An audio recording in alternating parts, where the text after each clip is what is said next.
Estamos aqui com uma unidade do novo Export, que já não é tão novo assim, né? Está no mercado aí já há quase um ano. Esse carro que a Ford emprestou para nós avaliarmos é da versão Freestyle 2.0 4WD. Ou seja, é a versão que tem a opção de tração 4x4 na linha do modelo. É uma versão que foi lançada posteriormente. Tanto a tração 4x4 quanto o câmbio Power Shift, eles vieram depois do lançamento do modelo. E depois de uma semana andando com o Export na cidade e na estrada, agora nós vamos mostrar para você as nossas impressões do modelo. Falando do desempenho, ele não é assim tão interessante quanto você possa esperar, pelo menos nessa versão 4WD. Por quê?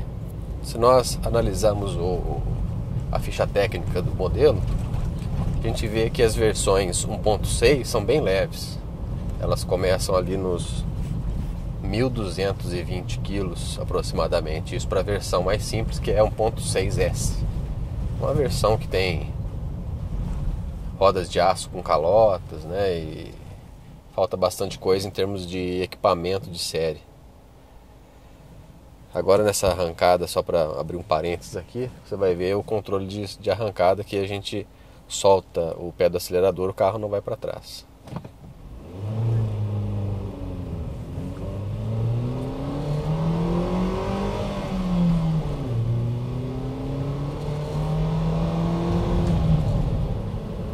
Bem interessante, ajuda bastante na hora de sair numa subida. Mas voltando a falar do peso do modelo, as versões 1.6 partem de 1.228 kg, que é o peso da versão 1.6S. E as versões 2.0 são um pouco mais pesadas, só que nenhuma sequer chega a 1.300 kg. Estamos falando aí de 1.290 e poucos quilos. Só que aí você vai ver o peso da versão 4WD, e se trata de 1.404 quilos. Ou seja, se você pega o Export sem tração 4x4, que é o mais pesado, que é a versão 2.0 Titanium, que tem 1.297 quilos, essa versão 4WD tem 107 quilos a mais. E isso com certeza faz uma diferença no desempenho.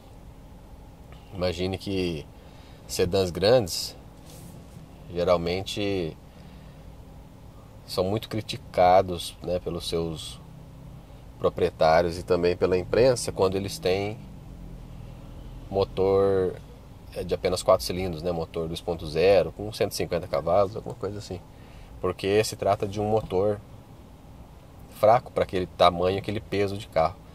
O Export tem 1.404 quilos, ou seja, chega perto do peso de um sedã grande.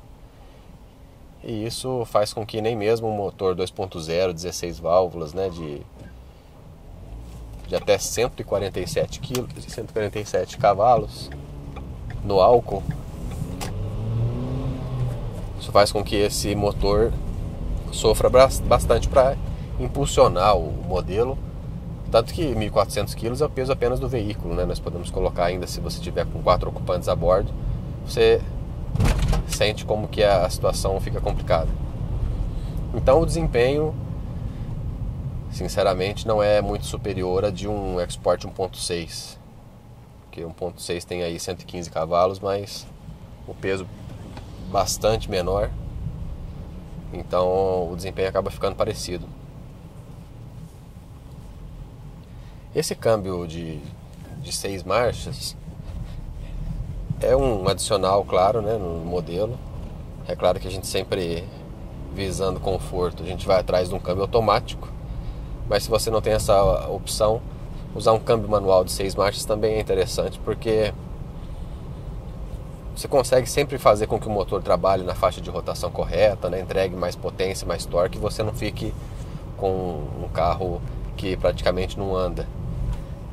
Dá para trabalhar melhor o motor e sua faixa de trabalho de giro. Só que assim, na cidade, não sei se adiciona muita coisa ao Export. Primeiro porque esse câmbio é algo parecido com o que nós sentimos no caso da Ford Ranger, né? Da nova Ranger. Se trata de um câmbio com uma alavanca um pouco grande. No caso aqui, eu não tenho o costume de usar o banco bem lá para trás, mas muitas pessoas gostam, né, de ficar com as pernas totalmente esticadas. Aqui eu já estou esticando meu braço para trocar as marchas. Se a pessoa tiver com o banco colocado mais para trás, você vai ter que se inclinar toda vez que você for trocar a marcha. Outra coisa também é que a primeira marcha, por exemplo, ao sair da mobilidade, ela é bem ruim de engatar. Não tem um engate muito preciso. E também a sexta marcha a gente sente um pouco de dificuldade, porque além da posição já que é diferente, né, que a gente não está acostumado, ela também tem um engate ruim. Então não sei se é tanta vantagem assim. A suspensão do EcoSport 4WD é uma suspensão também bem parruda, né? Que visa facilitar o trabalho na hora de enfrentar a buraqueira das ruas por aí.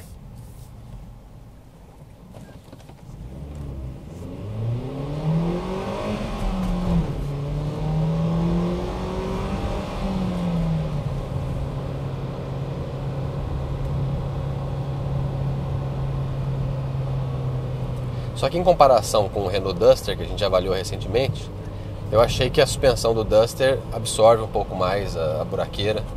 É uma suspensão também que traz um pouco mais de maciez para os ocupantes do veículo. Da EcoSport já é uma suspensão que bate um pouco mais. Você pega um buraco, você sente.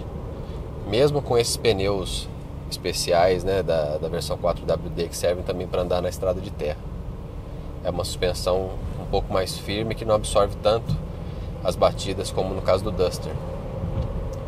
É claro que não dá para fazer uma comparação muito exata, porque o Duster que nós avaliamos era 1.6 e também não era tração 4x4. O EcoSport é 2.0 e 4x4, então é um modelo um pouco diferente. Mas fora isso, o EcoSport entrega uma boa posição de dirigir, o volante está bem alinhado aqui em relação ao banco, os pedais também. O banco do motorista é bem confortável. Um banco de qualidade, com acabamento em couro. Apenas ele não tem praticamente nenhum apoio lateral.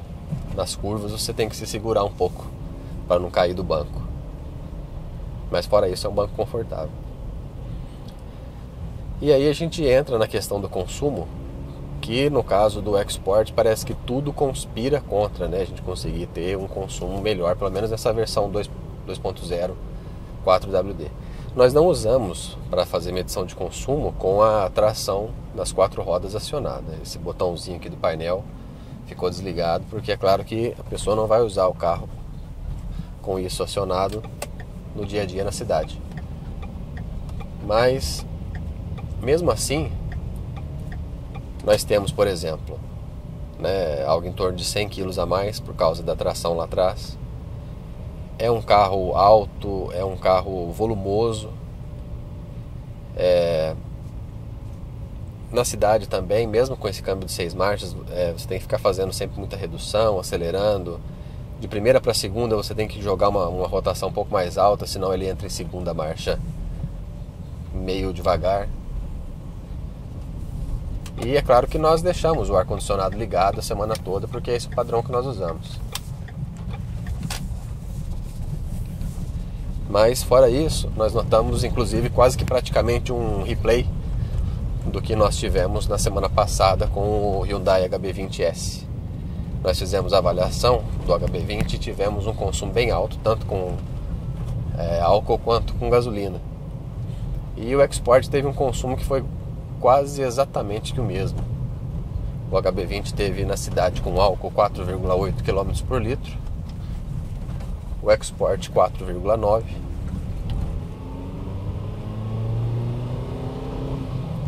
E o HB20 conseguiu 6,8 km por litro na cidade com gasolina, e o EcoSport conseguiu 6,5. Claro que o EcoSport tem a seu favor um peso aí de algo em torno de 300 quilos a mais, pelo menos, né? e também um motor bem maior e mais gastão. Mas mesmo assim foi um consumo alto, não tão surpreendentemente alto quanto do HB20, porque se trata de um carro 2.0, nós sabemos que realmente ele vai consumir bastante na cidade. Mas mesmo assim, né, um consumo de 4.9 com álcool, 6,5 com gasolina é bem alto. Então é um ponto que, se você tem interesse em comprar esse modelo, você deve com certeza se atentar, porque é um consumo muito alto para acabar usando no dia a dia. Depois, no final do mês, vai ser complicado no orçamento, com certeza. Notícias automotivas. Ainda vai acontecer e você já viu aqui.